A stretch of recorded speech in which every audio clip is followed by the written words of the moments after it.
ETF में swing trading कैसे करें? सबसे पहले ये जान लो कि स्विंग ट्रेडिंग का सबसे बड़ा जो फायदा ईटीएफ में है वो ये है कि हमारा जो रिस्क है वो मिनिमाइज हो जाता है, क्योंकि हमारा जो पोर्टफोलियो है वो डाइवर्सिफाइड हो जाता है। इंडिविजुअल स्टॉक्स की कंपैरिजन में ये लो रिस्क है, और स्ट्रेटेजी का जो प्रोबेबिलिटी ऑफ प्रॉफिट होगा वो तो उतने का उतना ही परसेंटेज दिखाएगा। ठीक है दोस्तों, तो ये सबसे बड़ा फायदा था ईटीएफ में ट्रेड करने का। अब स्ट्रेटेजी के बारे में डिस्कस करते हैं। तो हमारे जो पुराने व्यूअर्स है वो जानते होंगे इस स्ट्रेटेजी के बारे में, लेकिन इस वीडियो में मैं उस पर्टिकुलर स्ट्रेटेजी का भी एक नया वर्जन लेके आया हूँ, इंप्रूवमेंट लेके आया हूँ कुछ, ताकि आपका जो प्रॉब्लम थे, कुछ प्रॉब्लम्स आ रहे थे स्ट्रेटेजी में, वो सोल्व होते हुए दिखेंगे।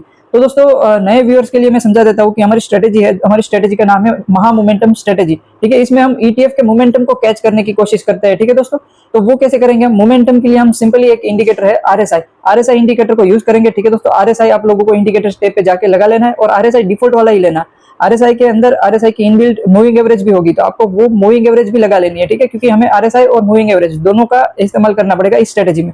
तो हमारी स्ट्रेटेजी कुछ इस प्रकार से थी दोस्तों कि ये जो ग्रीन कलर की लाइन आप लोग देख रहे हो ना, ये आरएसआई की लाइन है, और रेड कलर की लाइन जो देख रहे हो वो मूविंग एवरेज की लाइन है। तो हमारी स्ट्रेटेजी में जो पुरानी हमारी महा मोमेंटम स्ट्रेटेजी, उसमें हम क्या करते हैं, जब हमारी आरएसआई की लाइन मूविंग एवरेज की लाइन को नीचे से ऐसे क्रॉस ओवर देती है, तब हम बाई की पोजीशन बना लेते हैं। और हम एग्जिट कब करते हैं? जब वो ग्रीन कलर की लाइन ऊपर से ऐसे रेड कलर की लाइन को, मतलब आरएसआई की लाइन मूविंग एवरेज की लाइन को ऊपर से कट कर देती है, तब हम एग्जिट कर लेते हैं। इसका मीनिंग समझो दोस्तों। इसका मीनिंग क्या है? मीनिंग बहुत ही सिंपल सा है दोस्तों, कि अगर फॉर एग्जांपल यहाँ पे आप लोग देखो, ये कौन सी डेट है? 10 मार्च को, 17 मार्च को, 17 मार्च को इसने आरएसआई की लाइन ने क्रॉस ओवर दिखाया एक ऊपर की तरफ। ठीक है, तो इस वाली कैंडल पे तो हम मोमेंटम में एंटर हो चुके हैं। इसका मतलब चार्ट में जो है वो मोमेंटम दिख रही है, स्ट्रेंथ दिख रही है।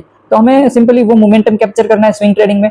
तो हम इस वाली अगली कैंडल पे एंटर हो चुके हैं, और हमारा स्टॉप लॉस दोस्तों क्या होगा? जब तक वापस से वो आरएसआई की लाइन नीचे क्लोजिंग ना दे दे मूविंग एवरेज की, वो हमारा स्टॉप लॉस रहेगा। तो उसके बाद देखिए थोड़ा नीचे तो गया है मार्केट, लेकिन क्रॉस ओवर हमें आरएसआई में यहाँ नीचे नहीं देखने को मिला।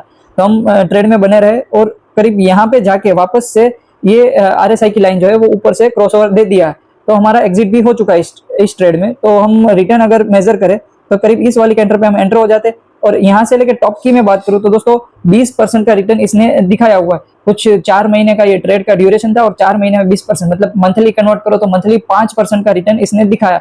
और हिस्ट्री में भी दोस्तों मैंने एक वीडियो भी डाला था बैक टेस्टिंग के ऊपर, आप लोग जाके देख लेना, आई बटन पे वीडियो मिल जाएगा। बैक टेस्टिंग का रिजल्ट दोस्तों ये आया था कि इस स्ट्रेटेजी ने हिस्ट्री में कुछ इंडाइसिस के ऊपर 3 से लेकर 5% मंथली रिटर्न दिखाया हुआ है इसने। तो दोस्तों अब इसमें एक दिक्कत है इस वाली स्ट्रेटेजी में कि ये कई बार तो फेक सिग्नल देने लगता है। जैसे यहाँ पे दोस्तों देखो, यहाँ पे हमने सिग्नल पकड़ा, लेकिन कई ऐसे ट्रेड मिलेंगे आप लोग को, जब आप साइडवेज मार्केट होगी ना, यहाँ पे देखो ये कितना बड़ा साइडवेज मार्केट है, रेंज बाउंड मार्केट घूम रहा है, तो उसमें आपका स्टॉप लॉस बार बार हिट होने के चांसेस बहुत ज्यादा रहते हैं। यहाँ पे दोस्तों देखो, यहाँ पे अगेन, यहाँ पे नीचे देखो आरएसआई ऊपर गया था, लेकिन फिर नीचे आ गया, फिर स्टॉप लॉस करवा दिया। यहाँ पे एक और बात, आरएसआई ने क्रॉस ओवर दिखाया था, फिर मार्केट थोड़ा ऊपर गया, फिर नीचे आ गया। यहाँ पे दोस्तों देखो ये वाला क्रॉस ओवर, देखो ये वाला जैसे ही क्रॉस ओवर दिखाया, अगली कैंटर पे हम एंटर होते और तुरंत ही मार्केट नीचे चला गया। तो ऐसी कंडीशन में हमारा स्टॉप लॉस से बचने के लिए, और हमारी जो विन रेशियो है, विन रेट है हमारा, वो इंप्रूव करने के लिए हम क्या करेंगे दोस्तों? एक चीजें जो कर सकते हैं, हम यहाँ पे इंडिकेटर टैब में जाएंगे और एक नया इंडिकेटर लगाएंगे जिसका नाम है एडीएक्स। अब एडीएक्स क्या होता है दोस्तों? एडीएक्स यानी कि एवरेज डायरेक्शनल इंडेक्स। ये दोस्तों चार्ट में डायरेक्शन की जो स्ट्रेंथ है वो कितनी है वो दर्शाता है। तो आप लोगों को सिंपली एडीएक्स इंडिकेटर लगा लेना है। अब क्या करना है आप लोगों को? यहाँ पे एडीएक्स हम सेट करेंगे। एडीएक्स की वैल्यू कितनी सेट करेंगे? 20।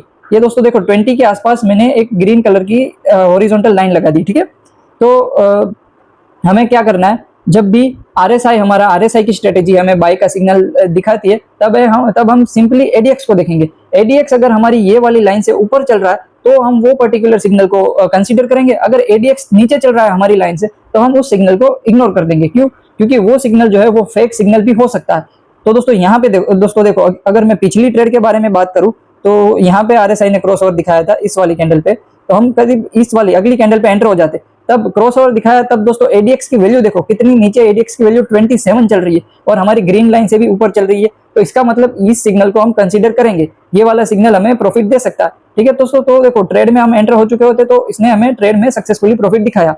और अब फेक सिग्नल की दोस्तों बात करें तो देखो यहाँ पे कौन सी डेट है, ये 2 दिसंबर। 2 दिसंबर को दोस्तों एक ये क्रॉस ओवर दिखाया था आरएसआई ने, लेकिन आप लोग नीचे देखो सेम उसी टाइम पे एडीएक्स कितना चल रहा है? एडीएक्स दोस्तों 16 का चल रहा है, मतलब हमारी जो ग्रीन लाइन है 20 का जो हमने पॉइंट सेट किया उससे नीचे चल रहा है। तो हम क्या करेंगे? हम इस वाले सिग्नल को इग्नोर कर देंगे। तो अगर इग्नोर कर दिया होता तो हमें जो स्टॉप लॉस हमें लेना पड़ता उससे हम बच जाते। तो दोस्तों ये थी मेरी सिंपल ट्रिक जिससे हम जो है हमारा इंप्रूव कर सकते हैं हमारी ट्रेड में विनिंग रेशियो। ठीक है दोस्तों, अब एक और चीज, अभी एडीएक्स का क्या लॉजिक है ये मैं आप लोगों को समझा देता हूँ कि दोस्तों देखो हमारी स्ट्रेटेजी में क्या है, महा मोमेंटम स्ट्रेटेजी। वो अगर मोमेंटम चल रहा है किसी चार्ट में, किसी इंडाइसिस में, वो हम कैसे पता लगाएंगे? उसके लिए हम सिंपली क्या यूज करते हैं, क्रॉस ओवर। अगर आरएसआई की लाइन मूविंग एवरेज को क्रॉस ओवर देती है तो उसका मतलब ये होता है कि चार्ट में जो है वो मोमेंटम बन रहा है। अभी वो मोमेंटम कितना स्ट्रॉन्ग है या वीक है वो कैसे हम पता लगाएंगे? वो पता लगाएंगे हम एडीएक्स से। एडीएक्स अगर 20 से ऊपर चलेगा तो हमें पता लग सकता है कि ये मोमेंटम जो है वो स्ट्रॉन्ग मोमेंटम है। अगर एडीएक्स 20 से नीचे चल रहा है तो हमें सिंपली पता चल जाएगा कि मोमेंटम में इतनी स्ट्रेंथ नहीं है, मोमेंटम स्ट्रॉन्ग नहीं है। तो हमें शायद से मार्केट या तो रेंज बाउंड हो जाए या तो साइडवेज हो जाए, हमें स्टॉप लॉस भी लेना पड़ सकता है। तो ये दोस्तों डबल कंफर्मेशन हमें दे रहा है ये स्ट्रेटेजी। तो अगर वीडियो अच्छा लगा, स्ट्रेटेजी समझ में आई, तो वीडियो को लाइक जरूर कर देना और चैनल को सब्सक्राइब कर देना। थैंक यू दोस्तों।